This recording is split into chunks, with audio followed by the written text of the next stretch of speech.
Welcome back to another episode of What Are We Watching?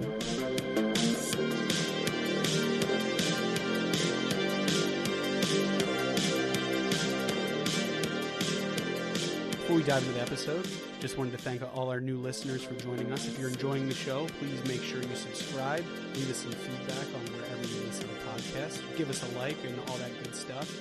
Really helps boost the show. All right, everyone, on to the episode. Welcome, friends. How are you? Hey there, Nick. How you doing? Back you sound again. Like Jack Nicholson. Do I? Yeah, a little bit. Okay. Yeah. What's going on, guys? How's life? Just another day in the office. It's going well. What is this character? I don't know. I never know what I'm going to do. I don't know what my voice sounds like till it sounds it. We got a heat wave going right now. Oh, yeah. I'm Big moving time. for sure. I'm over this. I've called it. What was it today? What was it out there? It was like 95? Something like that? Something like nonsense. that, yeah. It's cool if you're 95 and you're like near the, I don't know, like Whudda. Yeah.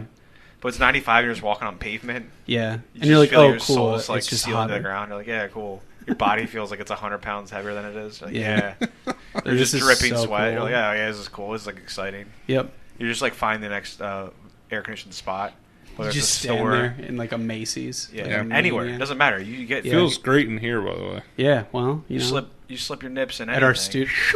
You just slide in anywhere. I don't care where it is. Yeah, our You studio just feels slip your Rite nips Aid, in anywhere. Walmart. Yeah, our studio. So, no, we Yeah, don't the have a studio is like a It's just freaking my- ice cave. I love Just this. my little dining If I could keep my house like breakfast nook, if you will. this, if I could keep my house like this, I would. What do you guys keep the house I at? don't even want to talk about it. I keep it low. Low? Like 67. Nice. That's what we're rocking right now. You know what? Keith's like, we keep it a tropical 82. No, we're You have a we're at like humidifier, so we it bumps keep up it the- at low 70s. But like, if I had my full say, Yeah. maybe I'd rock a 66. Ooh, trouble at home. Oh, there's Oh. no there's no trouble. We just have like I have a very like high sweat or low sweat point. Yeah. And she has a very high. I don't know what I'm trying to So say. you get chill sweaty. point. Do you get sweaty a lot? Yeah. Is that what you're trying to say? And then she gets cold a lot. easily. Yeah. That's so like fair. we have to find this like. So I think we're the same way, but Em would just rather put on a hoodie instead Oh of no, being she like a does. The puddle. worst part is Like- she'll do that. She does that. Yeah. She puts on the hoodie, the 4 blankets, Mm. and she's still waking up cold in Really? the night. Yeah. And That's I'm wild. the opposite, where I kick everything off. So we'll like touch in the middle, do a little snuggle bug, Yeah. and then she like emits enough heat that I gotta bounce. Yeah. Like I can't fall asleep like that, so I have to like roll off. So I can kind of link back up later, but yeah. I saw this thing the other day that said, if your house is above 70 degrees, don't invite me to your terrarium, you lizard. That's pretty great. Oh my god. That's funny. No, I'm just kidding. I really have no qualms. That's not like a deal breaker. That's not like an inside scoop. That's not a what are we that's watching not like exclusive. That's not like a bad thing. That's it's all good. good. I just like when I can sneak into air conditioning that's like real low. Yeah. Oh, You know what you should do? You should print out like whatever it says on your thermostat and tape it over there. But you can secretly adjust it Oh, underneath. yeah. dude, I don't know. It's Yeah. 74 in here. I'm like, oh, it's like 62. And you're like, yeah, I don't know. It's She has like 8 hoodies on. She's like literally like barely able to move. She's like almost in stasis. She looks like frozen. Jack Nicholson at the end of Shining. Nah, we make it work. I'm just kidding. that's good. I'm glad to see I that just you guys are doing I just go to make as sure well that as you can. I just like look at the dogs. If the dogs are panting, laying on their sides, I'm like, That's done. it doesn't pass the dog test in here. They're gonna It's not, die. yeah. We gotta turn it off. Speaking of passing the dog test, we're watching Happy Gilmore. Yes, we are. Oh yeah, That's- the dog it's not test. No, related to it at all. that makes sense. I was trying to find a segue. You're like, you but gotta I end this couldn't. conversation. We gotta end the heat Yeah. wave conversation. No, dude, you just seemed like you'd been holding on to those thoughts for a really long time. Oh no, it's I just about wanted you just to- the drive over here. That's what I was thinking about. Yeah, that's the fair. moving conversation happened on the way here. I said, yeah, we're moving. Like I don't care where, wherever they don't reach 90-degree weather. Oh, perfect segue. Speaking of moving, Oh, similar those to work. Happy's grandmother. There you Yes, Nice. yes. All right, we did it. All right, There you go, so you got we've one. officially gotten All rid of that. Hell yeah. So who wants to introduce the movie officially now that we've said the name? Oh, And the so this people week can we're doing read? Happy Gilmore, 1996 sports comedy. Cool, I'm going to have to edit that later. That'll be fun. Is that loud? Oh, you screamed. But, like, do you have to actually edit it, or do you just I have to censor it? physically have to go in and change the volume for that one little snip. And this is all again. I'll cut all this out. Okay, sorry about that. I just thought it'd be funny. Yeah, well. All right, well, Jack's got to introduce the movie. After that little stun. If I just screamed. That would be pretty funny. I'm honestly probably just going to keep all that in. I don't really care. Yeah, 1996. Happy Gilmore. Adam Sandler. Hell yeah. One of his greatest, I think. February 16th. A 92-minuter. This was a quick one. Yeah, it was. I'll be honest, it did not even feel like 92 whole minutes. Did it feel longer? No, it feels short. Really? Like, I know it's 90 minutes, so I looked at it, but, like, it's over so fast. Yeah, I was watching, I, like, hit pause to go upstairs. I'm like, I'm halfway through this already? That's crazy. I feel like there's a lot going on in this movie. Like, there's never a dull moment. Like, there's always, you know what I mean? It's not like, it doesn't seem like there's any filler. Yeah. There's no piss breaks. Yeah, sure. I mean, you could. You just missed something. That's what I mean. There's no, like, oh, I can run real quick. Oh, that was really stupid that I just said that. Yeah, I guess. Oh, man. Just keep up. Yeah, that was really tough. I apologize to the fan. Yeah. So, who wants to walk us through? I'll do my quick little budget. Ooh. $12 million was the budget for this guy. Distributed by Universal, which I thought was pretty. He would do this one, and then what was his next one? Billy Madison. They were both Universal movies, which I thought was pretty cool. So $12 million was the budget, and then it had a box office of $38.8 million, which seems low just because of how. I mean, this movie's awesome. Like, I feel like everyone knows Happy Gilmore. You know what I mean? I feel like it's either this one or Billy Madison was like everyone's introduction to Adam Sandler. Yeah, I feel like maybe the box. Like, I don't, because those numbers are so crazy. I don't know what that means. Yeah. Is that how much money it made in the theater? Because this movie, I don't even know what the final. This is probably made as much money as Star Wars afterwards. Yeah, I bet with like distribution and then licensing and stuff. Because Billy Madison. I really wanted to be on your side. I was really trying to do. No, but like for real, it probably made way more money afterwards. Because like, I mean, I was 8 when that came out. Yeah. Yeah. Why are you pointing at me? I wasn't even alive. I know. That's what I mean. Yeah, I was not. I wasn't even. I was a thought, but not. I was baby. I was baby. Yeah, that's what I'm saying. So like, the amount of times I've seen this, not in the theater. That's true. Bought it, seen it. There's a sequel coming out too. Did you guys see that? I did see that. Happy Gilmore 2. I was like really not excited when I heard that, but I feel like you're hyping yourself up. I up. can be excited. I just don't want it to be a Dumb and Dumber issue. It's looking like it might be. Sorry, Adam. No, we love Adam. Adam Sandler's holding on. He's the man, the Sandman. The Sandman is holding on. He wouldn't. That's the thing. Like he wouldn't people like got introduced to him with Billy Madison. Like it was like people were like, "Whoa, this guy! Who is this guy?" Like he was this like is crazy. Hilarious. And then all of a sudden, this came out, and it was like he just exploded. Because Be Mad is 95, right? What? Yeah, Billy Madison's 95. Oh, Billy Madison. I was like, what the hell's Be Mad? I never called it that ever until Yeah, that's pretty. Yeah, because Airheads is 94. He did have a really good run in this like era, because then 98 was The Wedding Singer and The Waterboy. Or Waterboy, excuse me. No, that's Waterboy. And then 99 was Big Daddy. Big Daddy. Oh, yeah. So he had a pretty good run here. Yeah. Who wants to go over some of the cast? Some of the people that we see and love? Adam Sandler's Happy Gilmore. He's obviously Happy Gilmore. Yeah. I don't know why I did the Billy Madison style voice there, but... I don't know. I liked it. I didn't. Okay. Sorry. I apologize. I don't know. Yeah. Can I do cast today? Yeah. All right. So Adam Sandler is obviously... You didn't raise your hand. Oh, okay. No, and I also yell again. I'm so sorry. It's fine. Nah, it's not fine. I know there's like 2 rules. Keep the mic near my face and don't yell into it. Will Sasso is a mover. Let's get that out of the way. He's awesome. Oh, he is. He's the big guy. Yeah. But Christopher McDonald is Shooter McGavin. You probably you know him. You've seen him other things, but you know him from this. I don't think I've seen him in it. What else is he he's in other things. I looked it up today because I was like, I know he's in other things. He's in Requiem for a Dream. Yeah, he is in Requiem, and then he's in like Faculty. He's in it. He's always plays an older, snooty, like dipshit kind of. Well, I read some like apparently he auditioned for a lot of roles like later with Adam Sandler, and he never hired him. And he just Sandler never hired him? Sandler never hired him because he went up to him and goes, "Dude, you'll always be Shooter." Yeah, that's true though. Like you can't. Like I can't hire you as another. I mean, he's done well for himself. He's on Cameo right now. The Christopher McDonald as Shooter McGavin, $400 for a video, and like a lot of people have bought them. Oh man! So he's kind of crushing it. Yeah. Yeah, I wouldn't do that one. Yeah, I wouldn't do that. Sorry, Chief. Sorry, Chris. You're not worth $400, buddy. I'll give you a quick $5. Let's get fucking real. I'll give you $100, and that's being generous. That's like when I ask other people for some of that. Yeah. Julie Bowen, the wonderful Julie Bowen, somehow doesn't age between this and then Modern Family, but yeah, she plays Virginia. But I don't understand. Like I know it's her, but I was like, there's no way it's her because the 20 years before she started that show, I was like, there's no way. I think I just can't picture those two existing for some reason. Like, no, that is like Virginia. Happy but Gilmore. Like she doesn't look like she aged a fucking day. But that's really good though. I mean, I feel like that's what you want in an actor. Like Shooter McGavin, like he was, like you just said. I mean, you're like, no, dude, you're Shooter McGavin. Yeah, but like I literally didn't even make that connection that it was the same girl. It's crazy. That's what I mean. That's Emily crazy. and I watched it the other day. Yeah, it's crazy. And then the wonderful Frances Bay, who you'll see her in just like random things all over the place. She plays the Grandma Gilmore. And then rest in peace, one of the greatest of all time, Carl Weathers plays Chubbs Peterson. Yep. Hate to see it. I know. And then we got to shout out Alan Covert. That's your boy from Grandma's Boy. He plays the homeless man. But that's Jack's boy.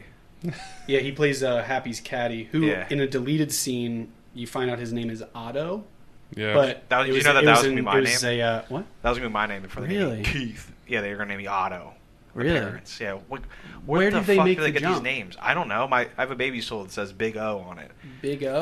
That's pretty cool. Because they're gonna name me Otto. Then they named me Keith instead. Like what? Like they were like, what's wrong with Jared, John, Bill? I don't know. Like a name that someone's heard. Like went that. From the Big O to the Big K. The Big K to the Circle K. Just dipshit names. So, what happened? Was it a game time? Was it like you got there and they're like, nah, this looks like a Keith?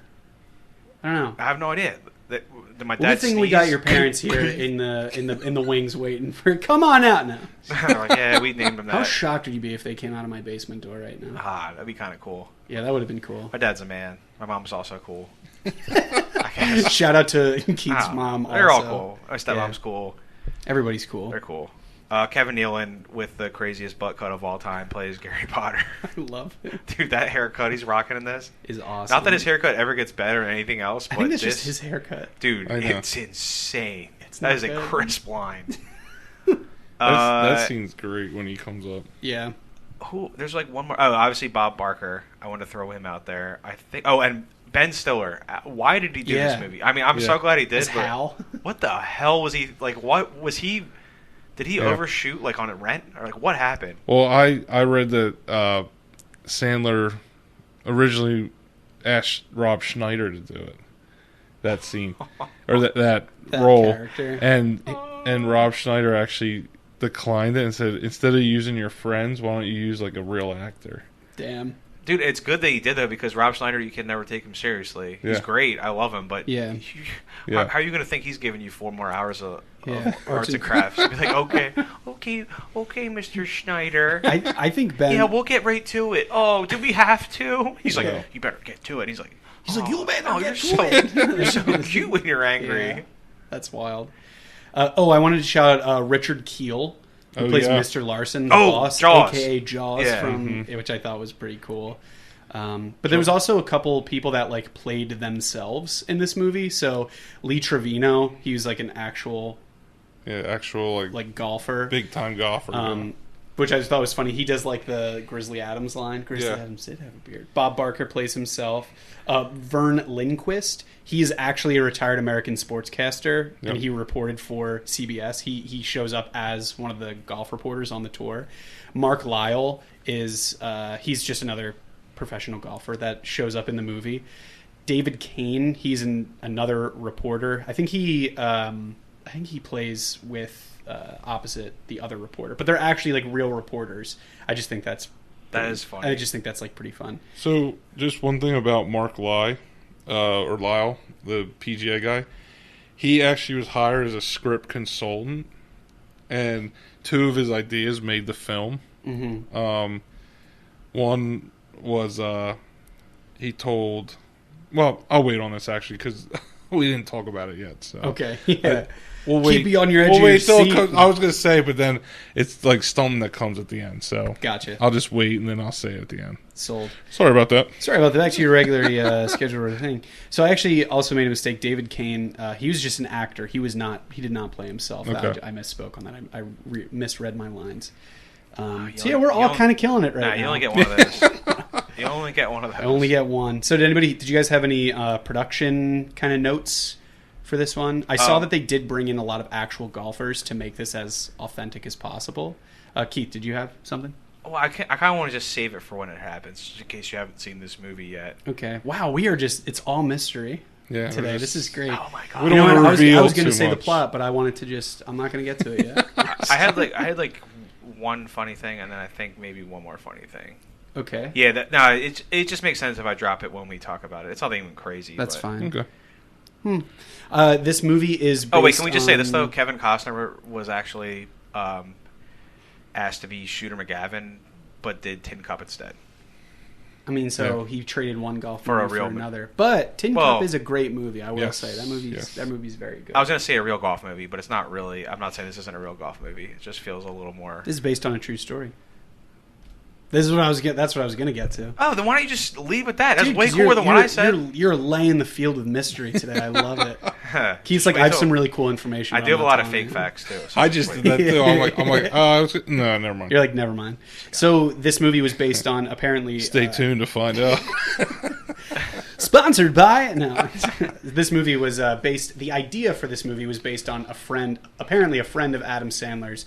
Was a hockey player who would go golfing with him, and he could crush the ball off the tee. And he always said, "Oh, it's because you're a hockey player. Like you just use that style of being able to hit it." And it basically just led to the idea of it'd be a good movie idea for the kind of the initial just idea of Happy Gilmore. I think his name. I can't remember his name. I thought I had it in my notes, but I don't. Stay tuned. Well, his name for nothing. You want his name? Adam Sandler's name? Oh no, I thought you meant the bull's name.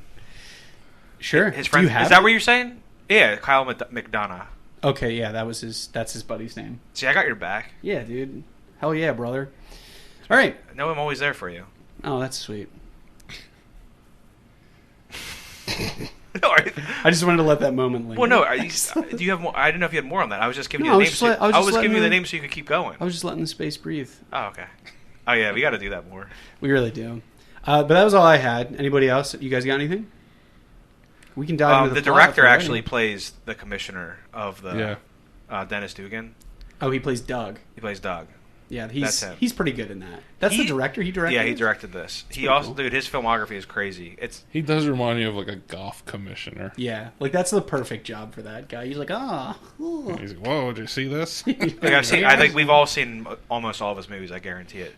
But his '90s run is Problem Child, and then Happy Gilmore, Beverly Hills Ninja, Big Daddy, back to back to back. Oh my god! Like I'm like, dude, and then Saving Silverman. Yeah. I see that. Oh wow! And honestly, sports movies like sports comedies, The Benchwarmers kind of slams hard. That movie makes me pee. So talking to Saving Silverman, they were gonna actually hire Arlie Ermy as Chubbs, but then it just didn't come to fruition. So then Carl Weathers, obviously played the part, but then he got to direct him later in Saving Silverman. Yeah, that is pretty funny how that worked out. I feel like he's Carl Weathers. Weathers is the was perfect great, choice for this. But anyway, how about getting into the plot? What do you think? Go. This is going to be this one. I'm going to start with a quote, a monologue, if you will, to lead us into the movie. So the movie starts off with this opening monologue that I think really sets up the plot, just everything nicely. So this is basically it right here. My name is Happy Gilmore. Ever since I was old enough to skate, I loved hockey. Wasn't the greatest skater, though. But that didn't stop my dad from teaching me the secret of slapping the greatest slap shot. My dad worshipped hockey, my mom didn't, and that's why she moved to Egypt, where there's not a hockey rink within 1,500 miles. Dad always took me to games to cheer our favorite player, Terry O'Reilly, the Tasmanian Devil. He wasn't the biggest guy in the league, but he feared nobody, just like me. Yeah, the camera gets a little shot of his dad. Handsome fellow, huh? He always said that when I grew up, I could be anything I wanted to be. I never wanted to be anything but a hockey player. Yeah, my childhood was going great, but life is full of surprises. And then you hear a slap shot and a puck, and you hear his dad kind of go like, ah! And then the next scene is, after the funeral, I was sent to live with my grandma in Waterbury. I was kind of nervous since I really didn't know her that well, but she dressed like Gene Simmons from Kiss to cheer me up. She's the sweetest person in the world. See, after my dad died, I developed kind of a short fuse. You see that kid over there who just stole my party blower? It's basically him as a young kid at a birthday party. It's all these kind of like, just as a side note, it's all these like old family footage shots. Yeah. So you see the kid who stole my party blower, instead of just asking for it back, I felt that I had to belt him in the head a bunch of times with a hammer. Look at me go. It's just him literally smacking another kid in the head with a hammer. But I was always quick to say I was sorry. During high school, I played junior hockey and still hold 2 league records. Most time spent in the penalty box, and I was the only guy to ever take off his skate and try and stab somebody. And his haircut, as another side note in this, his high school ones, he has like a huge afro in it. Yeah. It's so ridiculous. After I graduated, I had a lot of different jobs. I was a road worker, a janitor, a security guard, a gas station attendant, and a plumber. And he's putting whatever object he was using on the job between his legs like a wiener. Lately, I've been working construction. It's not a bad racket, and I'm pretty good with a shot with a nail gun. But one day, my boss, Mr. Larson, got in the way. Apparently, he also had a short fuse. Look at that monster. And it's basically his boss with a nail sticking out of his head. And then it's him in the hospital and says he got in a few lucky punches in there, but I still feel I won the fight. Anyway, those other jobs weren't for me. I was put on this planet for one reason, to play hockey. And then it just cuts to him absolutely destroying someone on the boards. And he's like, that was my puck, pal. You don't ever touch my puck. And he's just like all over the place. And I think it just paints a really good picture of like, he's a short-tempered, unsuccessful hockey player who's basically his only true skill is being able to hit this wild slap shot. And he's a terrible skater. He's like falling all over himself in the opening scene. And it's he's at this club tryout, and his coaches are like, man, Gilmore's trying out again. Like, come on. Yeah, when he checks him up when you were talking about it, and he said, don't touch my puck, they're like, is that Gilmore? And so they basically say, like, oh, man, he's a terrible skater. He's not good at handling the puck. And they're both like, but what a slap shot. And he rips a slap shot, and it blows through the window where the coaches were standing. And then he yells, he's like, damn it, is that not goal regulation size or what? Which is just awesome. So he doesn't get picked for the team. He ends up punching the coach in the face after he makes like a smart remark at him. And he's basically returned from this failed hockey tryouts. His girlfriend, he's in a little shitty apartment. His then girlfriend, Terry, who's a kindergarten teacher, leaves him because of his lack of success. They get into this like pretty heated argument. So there's a lot of like, I think this movie does a really good job of up front, like the first half hour, they really build up like a big character, a lot of like story that comes up throughout it in a really quick amount of time. So obviously his girlfriend Terry leaves him. They get into an argument. She says, he's like, you always want to be a pro hockey player, but there's a problem. You're not any good. And he goes, yeah, I've seen those lousy finger painting that your kids bring home and they suck. She's a kindergarten teacher. He's like, I'm sorry, baby. I didn't mean that. And he's talking. So she walks out of the apartment and they're basically talking through like an intercom at this point. And then he just like, what is the song that he sings? He's like, I'm sorry, baby. He's like, oh, I'm sorry. I do this all the time. Yeah. He like leans to the intercom. He's like, oh, I'm sorry, baby. I didn't mean that. And then they go back get into another spat, and then he says it again. And then he's like, I want to kiss you all over and over and again. And it keeps flashing to outside where the other end of the intercom is, and Terry's gone. And it's like she's a gone. kid's She's there. got her giant hockey bag, like, and she's gone. This like elderly Asian woman walks up. And he's singing. The night closes in. He hears the door. And he assumes that like he's like, Terry? And it's the older woman that was standing up front. So I just thought, I mean, that scene does nothing for the plot except for it's just a funny cold open. Oh, yeah. Like the first 10 minutes is just hilarious. It's the next morning and he gets a phone call. Happy gets a phone call that he basically just said, oh, okay, like slow down, I'll be right over. And the elderly woman's like, wait, you don't want breakfast? And she's wearing his shirt. She has a hockey jersey on, nothing else. Which is just so like, oh my God. So you find out that Happy hops in the car and he pulls up to his grandmom's house, and you find out that she owes the IRS $270,000 in back taxes. She basically wasn't paying her taxes. So she has 90 days to pay off. How many years is that? It's got to be a lot. Well, he's like, it's so many years. He's like, Grandma, you didn't pay your taxes? She's like, well, I would have, but I didn't have any money.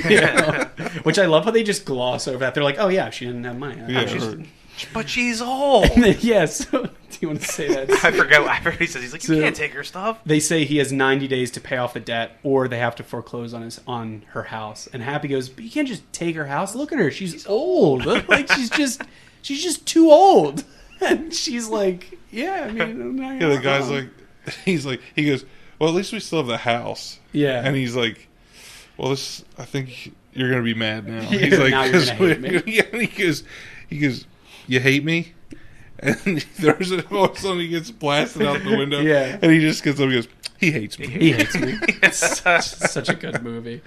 So he ends up moving. So this is going to be this kind of like drive to raise enough money to buy his grandmom's house is like the main plot driver in this, which I think is really important to bring up early. That as like crazy as he is, for as much of a mess as he is a good guy. Like he only wants what's best for his grandmom to make sure she's taken care of. Yeah. So the next scene is they are driving to. Wait, can we just roll that last scene? Because isn't that when doesn't he walk back out and the moving guys are there? Yeah, I was going to come back to that. Oh, okay. Yeah, so basically his temporary solution. So I am kind of jumping out of order here. So he ends up sending his mom to a retirement home just to basically set up shop. Oh, my bad. You're good. So he just to like basically set up shop there. This is just another character that you meet that is just so goddamn funny. You meet Ben Stiller, who plays like basically just like he calls him an orderly at the place that's supposed to be like, hey, anything you need, like I'm here for you, dear. But you find out he is just like wildly mistreating the guests. So the first introduction you have is he leaves and Happy tries to tip him $1 bill to take a crumpled up $1 bill to and he said, you like watch over her, and he's like, I'm gonna watch over that extra special lady for free. And he's like, she's in such good I can't hands. accept that. I can't accept that. And so he leaves and she asks for a glass of warm milk. Can I trouble you for a warm glass of milk?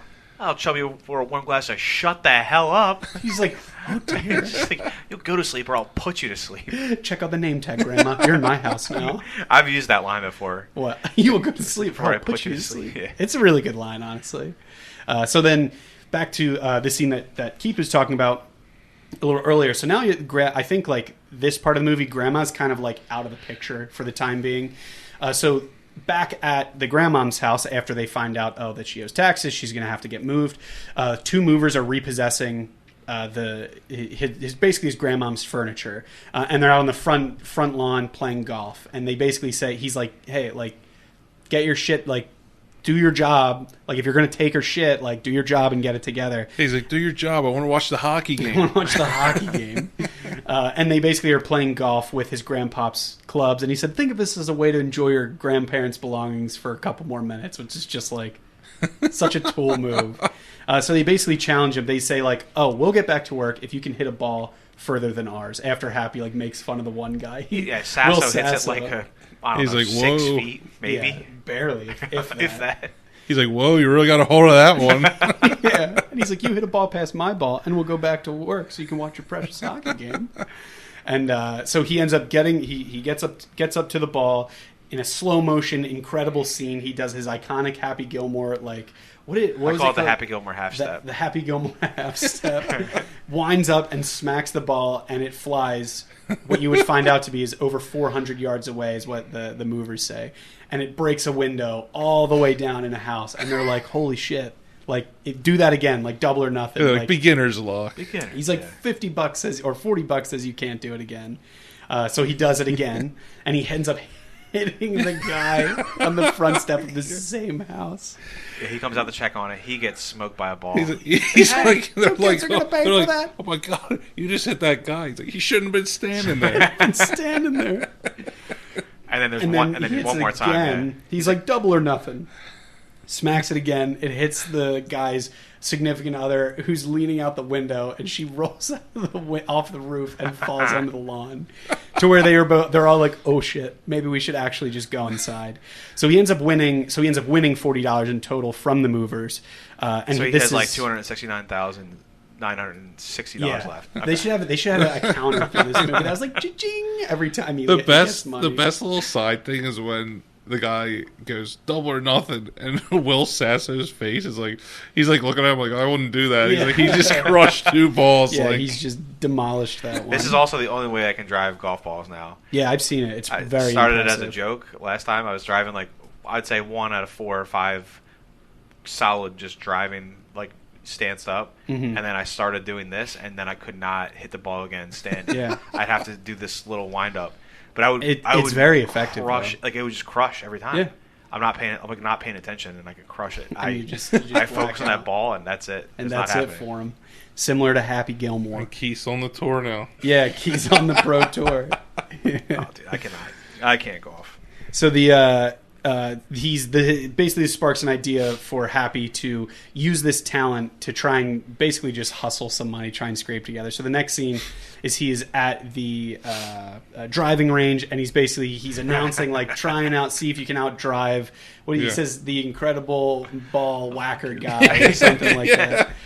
And so people are he keeps just like absolutely crushing it. So he ends up gaining the attention of Chubbs Peterson, and he's basically like he's coaching. You're introduced to him. He's coaching some lady, but not really. He's just reading a magazine. He's like, just all on the hips. Yeah, and those knees. She's like that's barely hitting the ball an inch, and he's like, "That's great." It's just like going through a magazine. So he ends up approaching Happy afterwards in a really bizarre scene. So Happy, he's done with the driving range, and then the next scene is you see him going into a batting cage, and he puts a quarter. He pays for it, and he goes in without a helmet. It's like, Mister, you need a helmet. And he's like, "No, it's cool. I got this, kid." And then he's like, he basically just stands in front of it, and he's hyping himself up, and he just like takes the ball like right to the chest. And he's like, "Yeah!" Like screaming. Chubbs walks up to him, and he's like, "What the hell are you doing?" And he's like, 365 more days until next year's tryouts. I gotta toughen up. The ball smacks him. He's like, "Yeah!" He's taking him off the head, too. He's like, he's like, "Oh, that one hurt a little bit, but I'm all right." It's so good. So Chubbs unplugs the machine, and basically he's like, "Look, you're really good at this. I think you should, I'll work with you." And Happy's like, "No thanks, guy. I'm fine." And he says, basically some dialogue, and he said, "I'm Chubbs Peterson. I'm the pro tour here. Like, I was a professional golfer for many years and stuff like that." And then he tells him that he could no longer play on the pro tour. He's like, "Yeah." He's like, "Until they wouldn't let me play on the pro tour anymore." And he's like, "Oh, that's so sad." And he basically says, the line is really funny. So he goes, "Yep." And then they wouldn't let me play on the pro tour anymore. And he goes, "Oh, I'm sorry.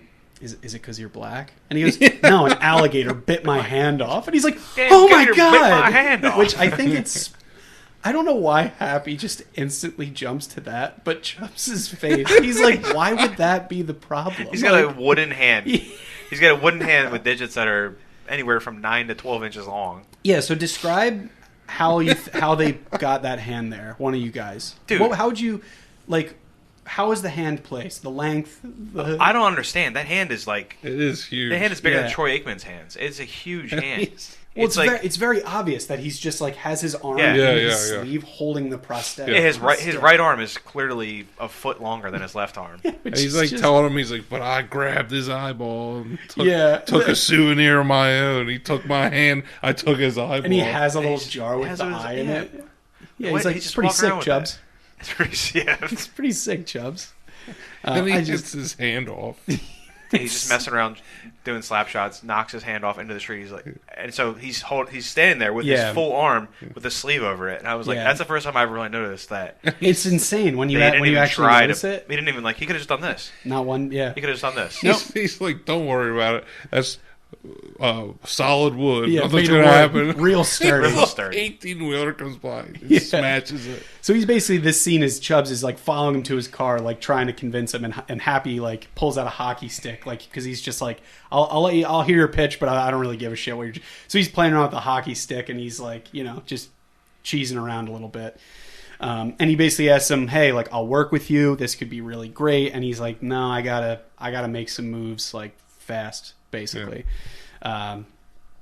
So he said in my notes, I'm sorry, I'm laughing. It says, after telling of his alligator encounter, Chubbs urges Happy to enter a local tournament where the winner would enter a spot on the pro tour, which is essentially where you would make a lot of money. Yeah. So Happy ends up Keith, what did you? I just think Jack said it funny earlier. He's like, yeah, the classic Waterbury turned it. Yeah, the Waterbury Open. Yeah, the Waterbury Open. The one thing between you and the pro tour. It's like all these guys are trying to work their way up to the tour, and like this guy just showed up. Yeah, I won this tournament. So now isn't that like the U.S. Open? Anyone can. Well, the U.S. Open guys can qualify for that. Like, so there's usually pros and like guys that are on like some kind of tour. They're not hockey and you players. Can play. They call it the longest day of golf. Yeah. So like it's like an all day thing. You play like so many holes, and then you qualify for it. But like you're just going to play that tournament. You're not just like, well, now I'm on the tour. So that's pretty great. Because usually you have to go from amateur to pro in any sport. There's like a amateur stage. Well, you can be. I know there's a guy from Rochester that he was like a teacher that got a hole-in-one. Or something like that, and they asked him to be on the pro tour, and he was just like that. He was just like a regular dude. I think he was like, he might have been like a country club, like a local instructor, or something. But he wasn't like an amateur golfer that like. No, but he had like a day job. I can't remember his name. If anyone knows his name, tell me. Yeah, for sure. Someone's not going to fire that out. But so we see the next day. Jack, did you have anything before we move on? No. Sorry, I thought it looked like you were had a hot take. I don't know. So the next day, it's the next scene. We see Happy and Chubbs the morning of the Waterbury Open, where she thanks him for dressing up because he's in a Bruins jersey. He's looks like an idiot. What color blue are these sweatpants? Because I had the same color blue when I was younger. It's like sky. It's like dark sky blue. I had these ratty sweatpants. I used to wear with periwinkle. Yeah, it's not good. I had and I used to wear it with doesn't match the jersey at all. No. It was hiking boots and sweatpants. So you dressed like Happy Gilmore, kind of vaguely. Okay. Not as cool. That's the funny thing. He's wearing like work boots with them. It's it's pretty great. Stomping the greens. He's now at this scene we're introduced to two other main characters. So we're introduced to Shooter McGavin and Virginia. Yeah, remember the limo drives by? He goes, "Whoa, it must be Burt Reynolds or something."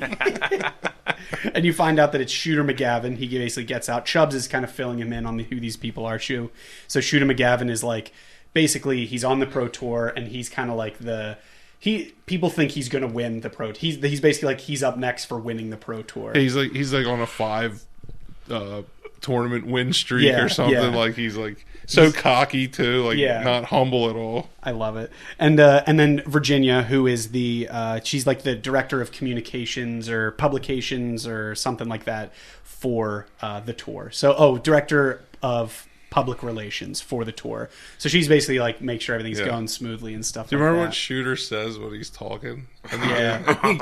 He goes, "One of you will become my colleague, but you're all my friends." So he basically kicks off the tour by giving this really dumb speech. And he's standing when they bring him up there. He's standing with his back to them at first, and it's like the reveal when he turns around. Yeah, he thought that. And everyone's like, "Oh!" Everyone's like, "Whoa!" He's not fucking Michael Jordan, bro. Like, it's great. He turned around, and was like, "Oh, it's that other guy that plays golf." And so you're also introduced to Doug, who is the commissioner of the tour, and he's basically like, "Hey, welcome everyone to the Waterbury Open. Like, I have a special guest that wants to say something to you." Yeah, and then he goes into that like bullshit thing. So they kick off the tournament.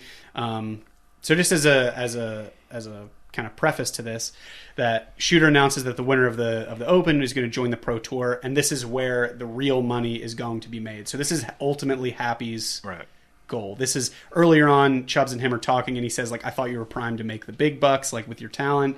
And he basically is like, "What do you mean?" And then it jumps right into this next scene where you find out that, you can make a lot of money doing this. So the tournament starts, and we're introduced to his caddy, who is like a very minor character in this. I have his name. I looked him up hoping that he's going to be in something else. He's also in Saving Silverman. Yeah. But like I was hoping that he'd be in something else so we could be like, "Oh, it's that guy all grown up." Yeah. But he's not. He's a professor. Yeah, a psychiatry professor focusing on schizophrenia and neuroimaging research as a former child actor. Dude, that scene's so good when he shows up. Dude, his he haircut just like torments him like the whole time. Well, he has like the Lego haircut, but if you took the hat off the Lego hair, he takes his clubs and he like pushes them, and he's like, "Where the hell do you think you're going with this?" He's like, "I'm your caddy." He's like, "Oh, I'm Mr. sorry, Gilmore, I'm your caddy." He's standing there, and the guy's like, "All right, this guy's gonna tee off," and he's like, He's like, all right. Mr. Gilmore, get out of the way. And then he goes with the cat. He goes, where were you on that one, dipshit? Yeah, because he basically is like, he tells the kid, like, don't carry these clubs like they're really old. Like, I'll carry them. And he goes, well, what should I be doing? And he's like, why don't you just keep an eye out for me, make sure I don't do anything stupid. And then the next scene, he calls him a dipshit. You say that a lot. I like that one. Keith says that a lot. That's a line. We're on that one, dipshit. Yeah, that's he's such a good one. right in front of the guy who's going to tee off. He's paired with Lafferty Daniel. Daniel Lafferty. I don't know why I remember that, but... Oh, that's cool. Your brain works like that. Yeah, it's all mush. And so that's not what I said, but okay. Again, right out of the gate, he's kind of a mess. He swings and misses for his first time, and it's like, oh my god, like, but he recovers and crushes the ball off the tee, and you realize, like, oh shit, like everyone at the tournament's like, okay. You quickly find out that his short game is even worse than his first swing where he absolutely missed. And Chubbs, there's a really great scene where he's like trying to coach him. Like, Chubbs is kind of like his coach mentor, and he goes up behind him and he's like, it's all in the hips, just remember. And he's like reaching around like with his hands on the clubs, and he's like, it's all in the hips now. And Happy's like, get off of me. He's like, just let me put the ball in the hole. And he's like, I'm just trying to coach you, it's all right. Which is just so funny. And he so the tournament goes on. His short game is still really shitty. At one point, he ends up punching someone in the face who's like, "Oh, it's about time this guy gets it in the hole." He walks up to him. It's a really funny line. He's like, "Yeah, I know. I just couldn't get the ball in the hole. I wanted to, but I just couldn't do it." And then he like hockey grabs the back of his shirt over his head and then punches him in the face, and then hands his shirt to his friend that was standing there and walks away. Dude, which is just so good. So he ends up. His saving grace in this tournament is a few holes later he hits a hole-in-one, and essentially gives him credibility. So at this point, Virginia... He gets a hole-in-one on a par four. So Virginia and Shooter are now like, oh shit, who is this guy? So kind of this tournament does a couple things. One, it establishes this is the first time he's playing golf, and it also establishes like he kind of came out of nowhere and people are taking notice very quickly. So in the end of the tournament, he ends up winning following a pretty dramatic putt. He hits it like really short, and Chubbs he's like, just tap it in. All you got to do is tap it in. He's like, you have 4 putts to win the tournament. Yeah, like, and the ball is pretty close. And the first one's like goes like an inch. And he's like, that's all right. You're still in good shape. Just tap it in. Tap it. And then taparoo. So that's what it is. Taparoo. Yeah, and so Happy's just muttering to himself as he walks up to the ball. He ends up sinking the putt and wins the tournament. So it's pretty exciting. So he has a big trophy, and they're kind of at this little like banquet afterwards. He meets Virginia. This is kind of their first encounter, and they're just basically talking about like it's so exciting that you'll be on the tour and stuff like that. And he finds out that even the guy in last place still makes a considerable amount of money. So Happy's like, this is awesome. So Chubbs is trying to essentially tell him like, you should hold off. I'll work with you. Give me like 6 months. Or 6 weeks, something like that. Like, I'll work with you all the time. Like, you'll get better. And he's like, no, I unfortunately have to start right now. And he basically says, I'll pick the rest up along the way. Yeah. And so this is, I'm trying to think. I believe this is actually one of the last times you see Chubbs for quite a while. He basically goes his own way. So the next scene, we flash back to his grandma in the middle of quilt time. Oh. So it's basically, it's they keep like checking in with grandma, and I just think it's so funny. So he's on the phone, and he seems to be doing business, and he's like, well, look, this is handmade quality shit we're dealing here. Like, this is what the price is. $200 a quilt. And so he's like basically wheeling and dealing on the phone. He closes the phone. He's like, well, great. We'll get that started right away. Closes his phone. And then goes, good news, everybody. We're extending arts and crafts time by 4 hours today. And then there's one of the older tenants gets up and goes, my fingers hurt. He goes, what's that? She goes, my fingers hurt. He goes, well, now your back's going to hurt because you just pulled landscaping duty. It's just like, anyone else's fingers hurt? No, I didn't think so. Everybody peeps. Then he's leading her eyes like, why you always do this in front of me? Yeah, at the same time, Happy's walking in. He's like, oh, Mr. Gilmore. Right down the hall. That's a tremendous trophy. That's a tremendous trophy. Yeah, he's such a cheeseball in this. I love it. I think it's funnier that he's uncredited as that role, too. I think, like... That's what I mean. Did he owe a favor or something? How did this work? I think he just must have liked it. He just thought it was funny. Like, to play and every time guy. she wants to tell Happy, like... He pops up, like he's either doing like the thumb finger, across the neck, thumb across the neck, or like a gun to the head. Like he's like just threatening them. It's pretty funny. So he stops by to inform his grandma that he has a plan to buy her house back. That he won this tournament and he's going to be making a lot of money. And if all goes as planned, I'll be able to get the house back. So it's very, very exciting. The next scene. We see Happy at a Pro Tour mixer. It's kind of the night before the tour. Wait, can I just do one thing before that? Remember they cut back, and after the quilt time, he walks her back to her room, and she's... She's like, I don't know about this place. And then she looks out and sees Stiller, and then she's like, the AC's not working. And he's like, let the boy fix it. And he like starts smacking it. Yeah. And it falls out the window. And lands on the lady. The lady's like, and his face is like, Mister! Yeah. So you see that lady who it falls on before on her first time. She jumps on the hood of the car. This is like going back to when he's bringing his grandmom to there. And she jumps on the hood and she's like, get me out of here. And he takes the fast food and dumps it. He's like, take this. Like, I've heard really good things about this. I think it's a really great place. She's like, get me out of here. Oh man, that kills me every time though. Like it just flies out the window. Yeah, it is really good. So it's the night before they're kind of in like this clubhouse, a little mixer type thing. He meets some of the other pros and he officially meets Shooter McGavin now.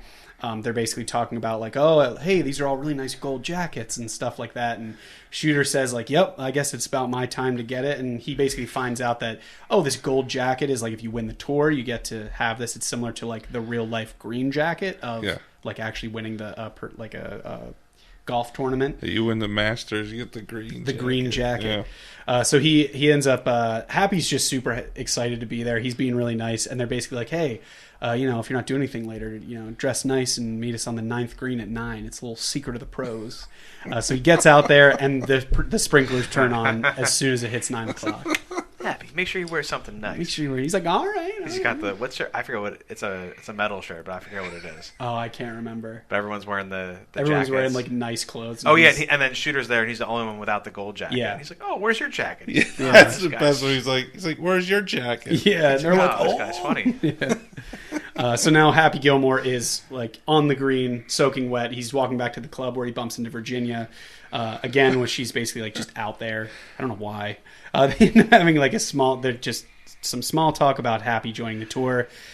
He tells her that his girlfriend died, that she fell off a cliff and died on impact, and then heads in for the night, which I just love that scene. The funniest thing is when he first sees her, and he's like all soaked, and he goes, hey, public relations lady, you seen Shooter McGavin around? And she's like, no. And he goes, what? She's like, no, why? He goes, I just need to beat the piss out of him. Yeah, that's pretty great. I also use that. There's so many stupid one-line things from this movie that I just so many. in my vernacular. So good, beat the piss out of him. I was dying. He's like, I just need to beat the piss out of him. And she's like, well, then I'd have to get up in the morning and explain why the new guy beat the shit out of the leading, our leading guy. So now it's the next day. It's his first day on the tour. Happy really quickly becomes a fan. The AT&T Invitational. Yeah, the AT&T Invitational. So he quickly becomes a fan favorite. He these extraordinarily long drives, and basically he's very unorthodox. So he's like carrying on. He's paired with his caddy. He brings in a guy that was washing his window, like because he needed a caddy. He thought like, oh, I thought you guys just supplied one for me. Like on the tour, you bring your own caddy. Yeah, he's like, give me 1 minute. 1 minute, and it's the guy that was trying to wash his the homeless guy out front. So he's basically just kind of going on with the tour, and he's surprised to hear like little by little that people know about his hole-in-one. So he's like, oh, you heard about that? That's like really cool. He also tells, I think it's funny, he tells the lady that's like checking in, he's like, hey, I'm Happy Gilmore, I'm a hockey player, but today I'm playing golf. Which I think it's just like... Yeah, she's like, you're the one with the long drive, aren't you? Yeah, and he's like, yeah. So he's kind of like, okay. And so he wraps up his first game kind of as as a mess. Can I say one thing there? Sure. She's like, well, where's your caddy? And he's like, oh, don't you guys give me one of those? Did you say that? Yeah. Really? Yeah, we just said that sure? we just said that whole scene. Are you all right? Wait, but then you just said that he said I'm a hockey player. Yeah, before that we said that whole scene. We were cutting. Oh wow! Damn. I don't know how I'm like staring at both of you guys. I don't know how I missed that. Yeah, are you okay? Yeah. Just keep it rolling. We're gonna take a quick commercial break for a wellness check with Keith. Yeah, he misses the ball again on his first drive. Yeah, which is and he starts going crazy. Yeah, so he starts smacking the green, and it's really just unfortunate. So he's basically surprised to hear that people know of him. He's comforted by he basically meets the dude he's paired with. It's Kevin Nealon. In this scene. Oh my god! So he's his partner during his first game, and he's like, yeah, so like this is pretty serious with the cameras and stuff. And he's like, yeah, Happy. It's like he's like, it's like a merry-go-round. You put your quarter in, it goes up and down and around, circular. It's a circle, and he's like, all right, like he just has no. And he walks away. He's like psycho. In the '90s is great. It's hilarious. So he's again kind of comforted by him during this of like, oh shit, I'm new to all this. So he, as the game is wrapping up, he's having a little trouble closing for the day. So he misses, and he's basically Kevin Nealon is like, he's like, I gotta sink this one, or Happy's like, I gotta sink this one, and Kevin Nealon goes, think about it like this. He's like, the ball. The hole is the ball's home. He's like, the ball's got his bag packs. He's got his boarding ticket. He's got his plane tickets. Send him home. And Abby's like, I like that. Send him home. And he misses the hole. He misses it. And then it's like a 2-foot putt, and he misses. The camera flashes right up to the ball, and it's Happy laying on the ground. And he's like, that's your home. Are you too good for your home?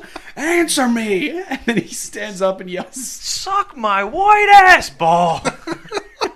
And then he goes throws nuts. The flag. My friend in middle school had the Windows theme of Happy Gilmore, and I forget what it was. I don't know if it's when you locked it or when you said something to the trash. But suck my white ass ball was one of them. There's like there's so many one-liners from this. You would just hear something happen in his computer. Like we would chill and watching a movie. You just hear something from his computer be a Happy Gilmore line. Like suck my white ass. That one would happen all the time. I think that might have been I am. I don't know what it was. Yeah, because you could set like a custom notification. That is pretty good. But all the background, all the icons are all Happy Gilmore. That's pretty funny. So his essentially, while this is going on TV of him like freaking out, it flashes to the commissioner, the tour commissioner, Doug Thompson. It kind of flashes to his office. Virginia is with him, and he goes, hey, Virginia, real quick, I want you to draw up paperwork to get Happy Gilmore thrown off the tour. If you could get it to my desk by tomorrow morning, that'd be great. He sent out a press release. Because instead of tapping the ball in, he takes the flag. Yeah, he throws it at the camera guy. And then just in the background, you just see him. It's like a 30-second expletive of him just... like, beep, beep. And the best is it goes back to Kevin Nealon, and he goes, psycho. Yeah. The same thing he said to him. So he basically again wants to kick him off the tour, but Virginia Venet intervenes and is like, "This is like I can spin this, I can manage this." He's like, our phones have been ringing off the hook of like people wanting to come, like trying to get tickets to see Happy play. So they kind of realize like maybe with these ratings and kind of the new viewership, the higher attendance, new sponsors, like, all right, I'll keep him on the tour. She's like, the next tournament's already sold out. He's like, what? Yeah, so it's already sold out. I got to keep this. He's like, here's the numbers, and he's like reading them. He's like, he can stay. Okay. Yeah. So now we have at the next game. So then it's just kind of like a series of he's gets a big he starts getting paid a little bit, and then it's just kind of a series of different tournaments that he's playing in along the pro tour. So the next game, the very next game, there's a funny scene where you see his boss, his old boss, Mr. Larson, with the nail still in his head, shows his support. He's like, man, this is so crazy. He's talking to his cat. He's like, I can't believe I have fans. Like people are like happy, like giving him high fives. And then he's like, yeah, hit it 400 yards. And he turns around, it's his boss. He's like, huh? And he's like, no, it's okay. I'm really happy for you. And he's like, how's that thing doing? And he goes, perfect. The now comes out next week. He goes, well, you can hardly even notice it. It's just so good. Then he turns around and does like this guy. Yeah. I love the scene right before this, too, is when they're in the bar and Shooter McGavin tries to intimidate him. Oh, yeah. And he goes up to him and he's like, saying stuff to him, and he goes, "I know what you're doing, and I don't like it." And he turns around and he goes, "Don't turn your back on me. This is my tour." Shooter's yelling at him after. His back. And he's like,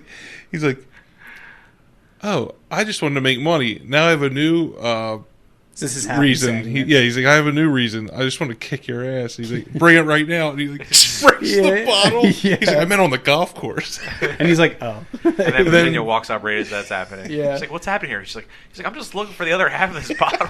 Yeah, he's like, "Well, there's something right there, and there." She's like, "Why don't you just put it down?" He's like, "Yeah, I know." It's like, puts it on the bar. So good. Where he's like, "Don't turn your back on me. Don't turn your back on me."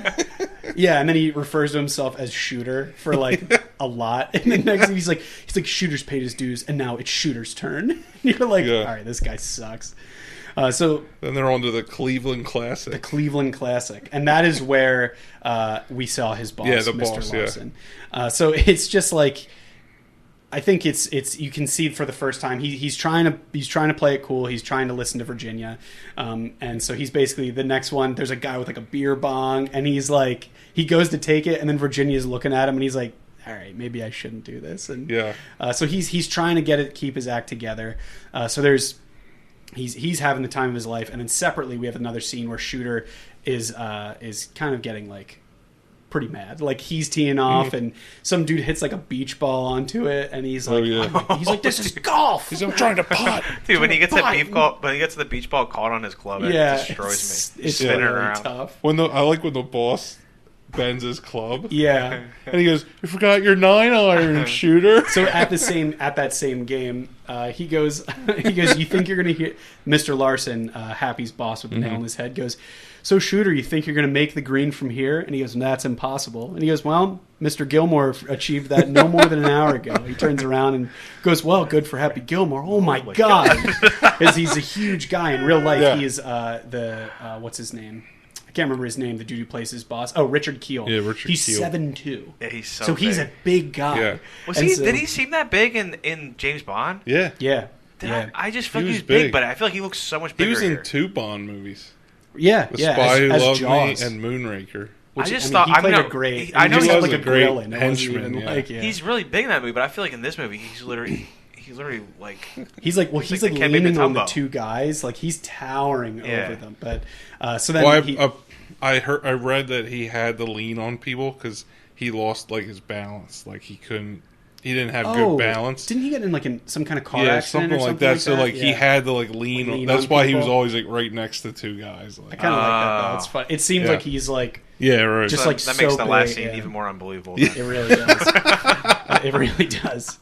So so now Shooter he's basically like goes back to golfing, and Mr. Larson picks out one of his golf clubs and bends it into like an arch, and the camera angle is Shooter inside of the arch that he bent, and then he like scampers away. He's like, "You forgot your 9-iron." Yeah, it's so good. Yeah.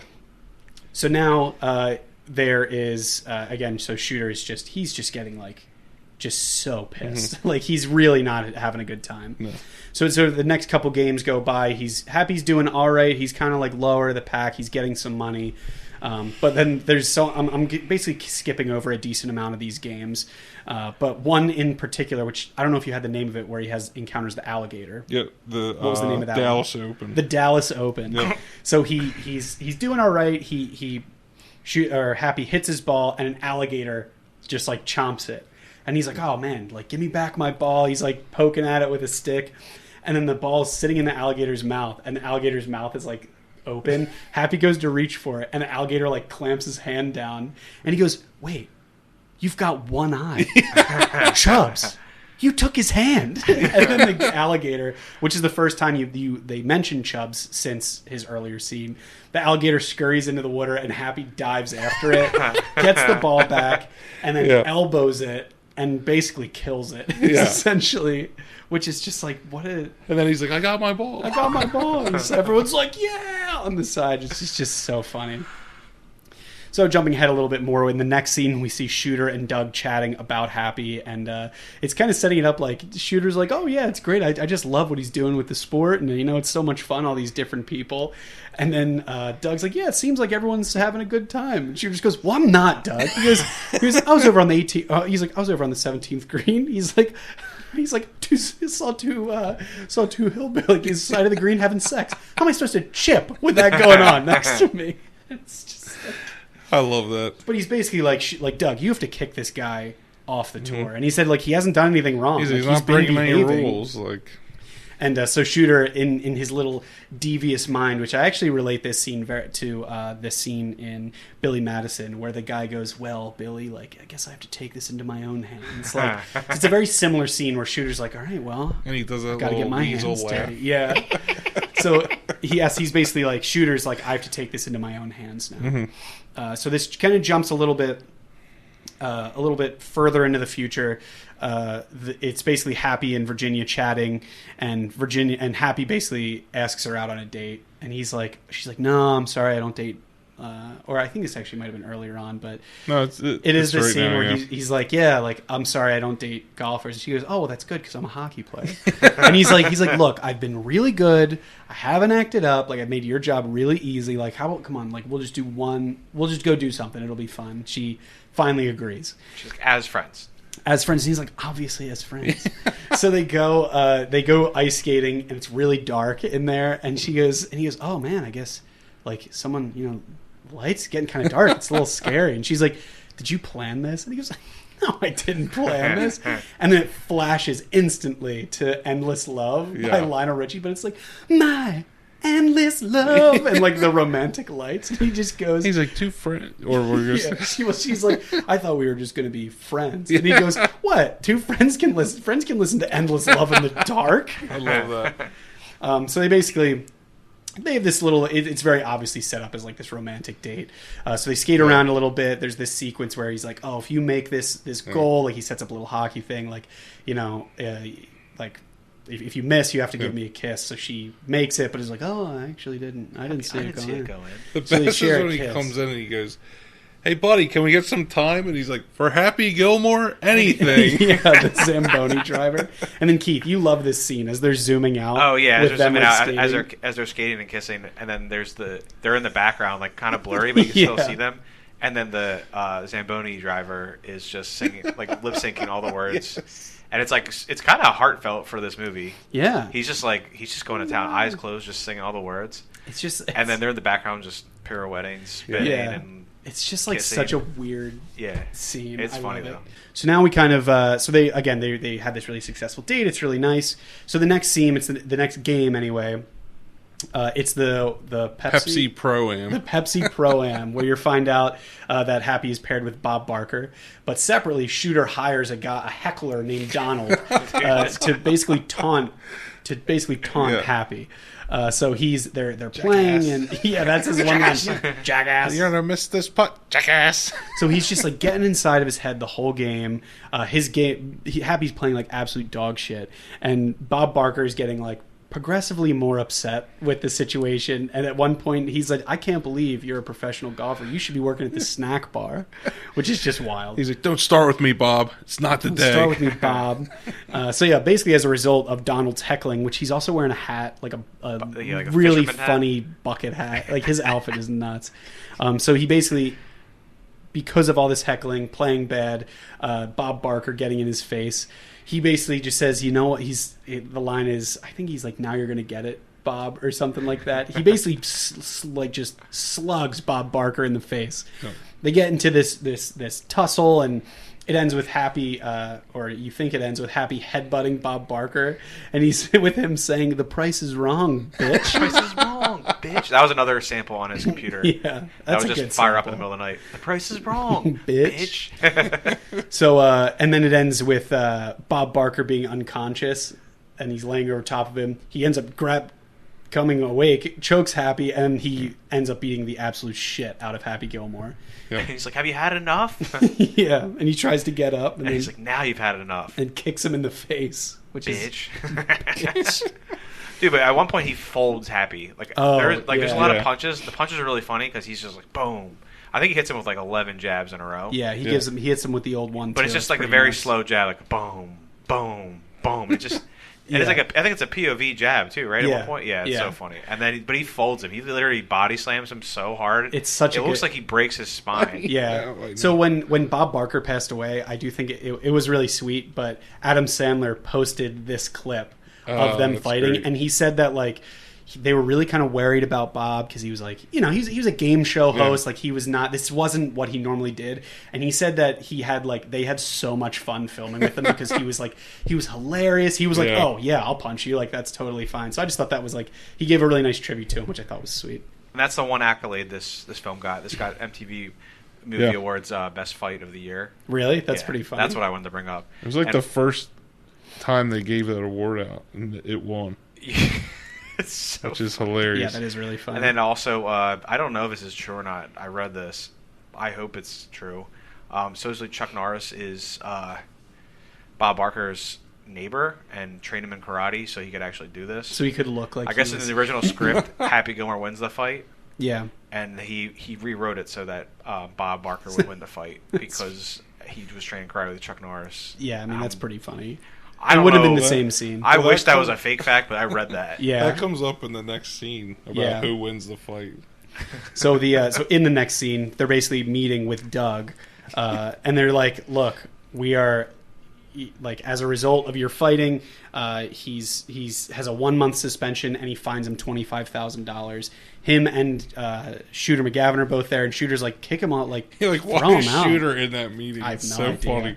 But basically, he said like, because of the highest ratings that we've ever seen, like I can't kick him off the tour.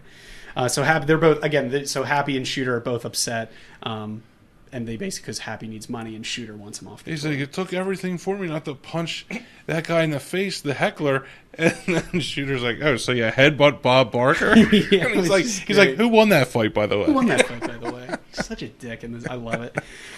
So the next scene is Happy is at Subway, and he's very upset because he's like, all I want to do is eat this, like I don't know what I'm going to do for money, like I'm going to lose the house.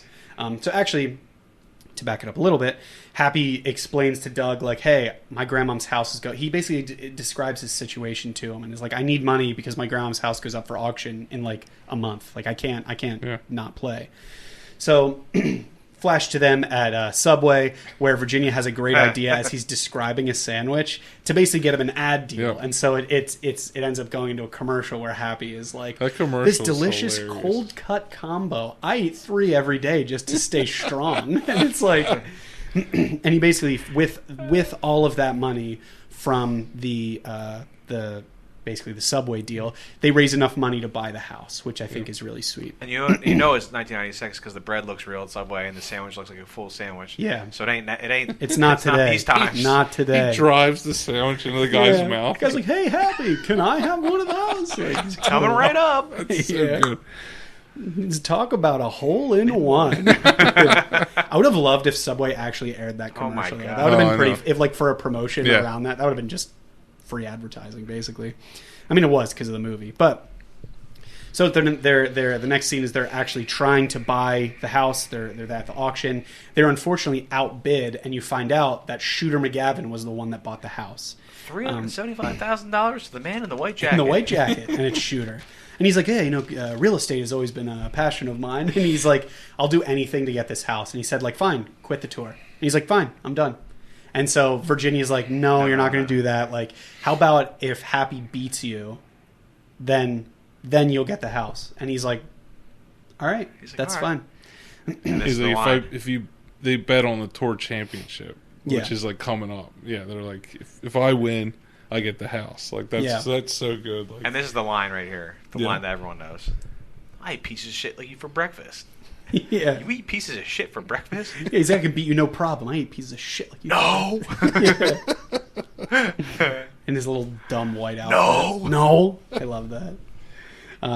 So Happy basically needing to improve greatly, he seeks out Chubbs again, who helps him with his short game. They go to a mini golf place. He's like, you're so angry. Like, you need to... He's like, come on, I'm a professional golfer. And he's like, yeah, you can be like the best pro in the world, but if you can't make a putt, you're nothing. So they go through this great sequence at the mini golf course. He runs into a clown. There's basically one. The tongue keeps coming down, or the teeth keep coming down, and it's basically like the hole is like fucking with him. Yeah. And so he's like, "You're gonna die, clown," and bashes the nose off. And Chubbs is finally like, "Look, you need to find out a way to like not get so angry." He's like, "You need." And he comes up with this idea to go to your own happy place. Yep. So this would be like kind of a coping mechanism that he has. So he goes to this like magical land of like there's really nice music and stuff, which as a side note, the person who what is it they make the music for, they organize the music for a movie, what is that role called? Composer was the lead singer of Devo, just as a fun fact for this movie. Yeah. Okay. Oh, nice. So he did all the music for it. But it's basically like him. He sees his one scene is he sees his grandmom like winning a slot, and he sees Virginia in like lingerie with 2 beers, and like he's just like it's just he's like, all right, I'm chill. And so he basically ends up going forward with this really crazy. It's called Earthquake City. This is one of the final holes, and he has to basically think about the game. So he bounces it off, and it's basically like a Rube Goldberg machine of like rolling down here, going over here, and he gets a hole in one. So he's like, all right. I think you're ready. Yep. So they're back at Chubb's apartment celebrating. He gets him a modified putter with a hockey head on it, which is cool. And Happy is a present for Chubbs, which so happens to be the head of the alligator that bit his hand off. He goes, yeah, remember that alligator that got your hand? Well, I got his head. And he opens up the thing, scares Chubbs. He falls out a window and dies. Yep. Yeah. And the next scene is the funeral. Yeah. And it's just his wooden hand is sitting on the casket. Rest in peace. R.I.P. to the real one. Shooter walks up and goes, nice job, murderer. Yeah, at the funeral. You killed a golf legend. He's like, I'm actually going to dedicate my performance to Chubbs at the tournament. He's like, no, I was going to do it. He's like, sorry, called it first. Yeah, he's just such a dick in this movie. It's so good. So now it's basically he's determined to win the tour champion for Chubbs and his grandma. So there's a lot on the line. So he's playing really well. It's at the end of the 3rd round. And then Shooter, basically desperate to try and win the championship, hires the dipshit Donald again, who drives his car onto the course and runs over Happy, basically like throwing off his long drive, forcing him to make up for it in his short game, which historically has been shit.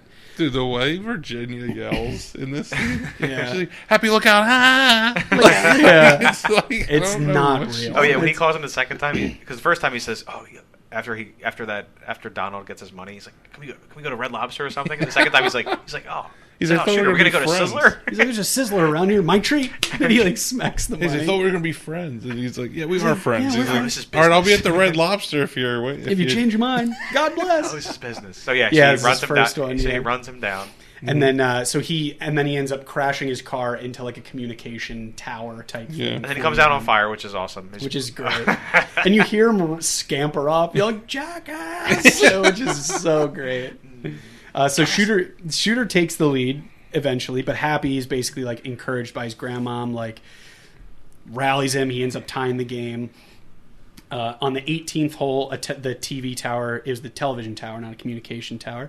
Television tower damaged by Donald's car falls onto the green and blocks Happy's like basically line of sight. Oh, is this because everyone wants to get a better view, so they all start climbing the tower?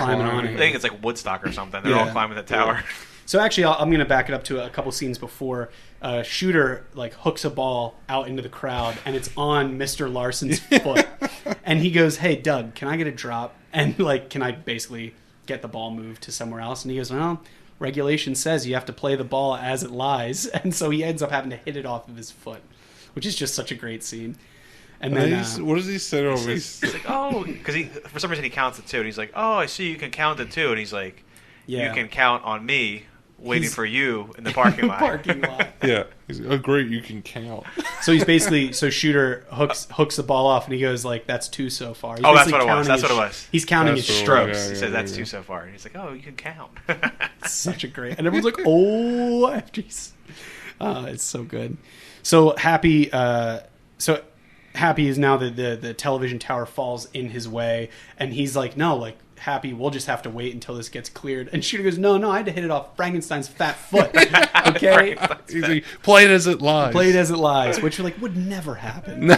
And Doug is like, "Yep, he's right. Like, make your shot. And Virginia's like, all right, hit it around and then sink it on your second putt and you'll win the game. So basically, like, if Happy had made this putt, tie. tie. If he goes two, they would go to like a sudden death hole like that. And Happy goes, no, how about I just beat him now? And so he ends up using the tower again, similar to the Earthquake City setup of, like, a Rube Goldberg machine where it's, hitting it here and this thing's spinning around and moving it over here. And he gets a hole-in-one through all of that. And he basically the best wins. is watching the crowd and their heads just like keep like turning to the side. It's like ding bong ding.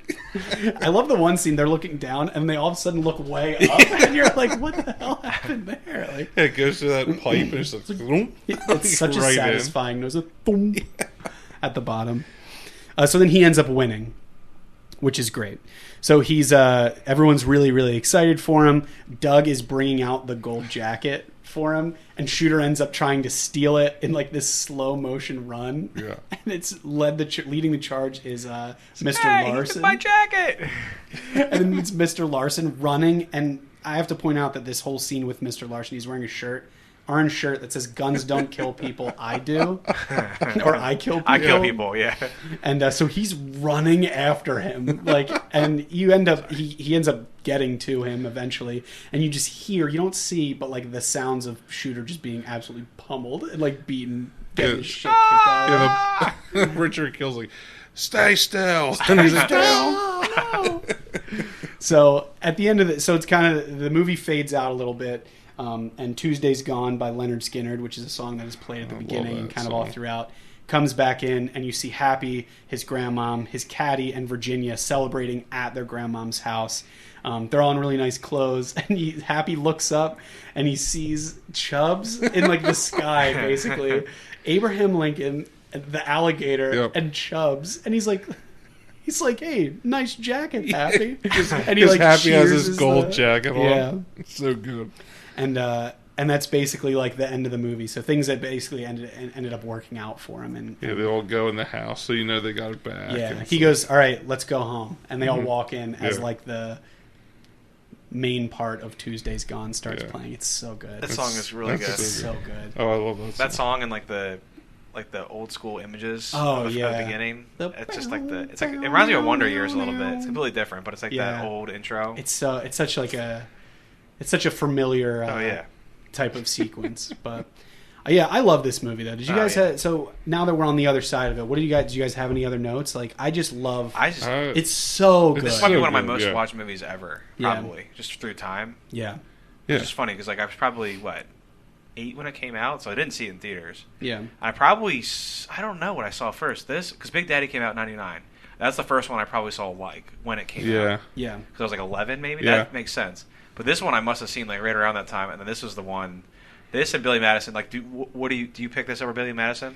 Yeah. Yeah, I do too. A lot of people, some people go the other way. I just think this is more like. There's more quotable. This I think actually has like, I don't know. There's just something about this movie. Billy Madison's awesome. It just has more like baby humor. And like he's just like with him being like, it's the penguin. Yeah, he does like baby talking. Like, I think this. Well, so I do play a lot of golf. Yeah. And like I've really gotten into golf like as I got a little older, and like watching this again, like I think it's so good because it's like I just like these tournaments and stuff are like great. Like, and I'm like, I could see these guys acting like that. Yeah. The other thing that's funny is like golf has changed a lot now. Like there's like people listen to music while they play all this stuff. Like back when this came out, like it wasn't really like that wasn't really happening. It was not. Like, people were just like, this is golf, I need to be serious. And like now, like you go out, you have a couple drinks, you have the music on, you're playing. It's like so it's more of a party now. Like not like Happy Gilmore, but like so. It's but it's such a good movie. It really is. It really is. Did we have any Jack? Do you have any phone facts for this? Yeah, I have a couple phone facts. So Adam Sandler actually said this is his favorite role and movie of his career. Yeah, that's pretty good. And then this film was rewritten by Judd Apatow, uncredited. So like he went and did a rewrite on this. Yeah, just like as we were talking about. This is like the Judd Apatow. Like Happy Madison stuff is like Judd Apatow before Judd Apatow. Yeah, we were talking about that's that. Pretty funny. It's funny that At many points in the film, Chubbs can be seen wearing Lacoste with the alligator. Yeah, so that's really great. So, a couple of guys... I never thought about that. Bruce Campbell auditioned for the role of Shooter McGavin. Kevin Costner was offered the role, but decided to do Tin Cup, like he said. Tim Allen was considered for Shooter McGavin. Jeez, yeah. Steve Guttenberg was considered for, but he did It Takes Two instead. So those are the guys. And then the first choice of Adam Sandler for Otto was Chris Farley. Oh, that would have been awesome. But Chris Farley was obligated to Black Sheep. Damn. Oh, wow. That movie's pretty funny. I love that. And then he actually, after he couldn't get Farley, he offered it to Steve Buscemi. But he was doing Fargo. Oh, okay. Oh, yeah, 96. So he couldn't do that. And then I already said the Arlie Ermy. Let me see. So yeah, and then I was going to say the fights that this beat out for that best fight that you were talking about. It was it beat out John Travolta and Christian Slater for Broken Arrow. Yeah, I was trying to think of what 96 was. Yeah, Pierce Brosnan and Famke Janssen for Goldeneye. And Jackie Chan for Rumble in the Bronx. Wow. That's hilarious. And Happy Gilmore clinches it. Yeah, that's wild. Yeah. And then the role of Hal was offered to Rob Schneider, but Rob Schneider actually said to Adam Sandler, like, why don't you hire a real actor instead of your friend, like, for all these roles? And he eventually did. Yeah, it's pretty great. But yeah, and then the one thing I was saying before, this is the mystery coming back. Oh, true. Is, Mark Lai was the PGA golfer, and he had two ideas.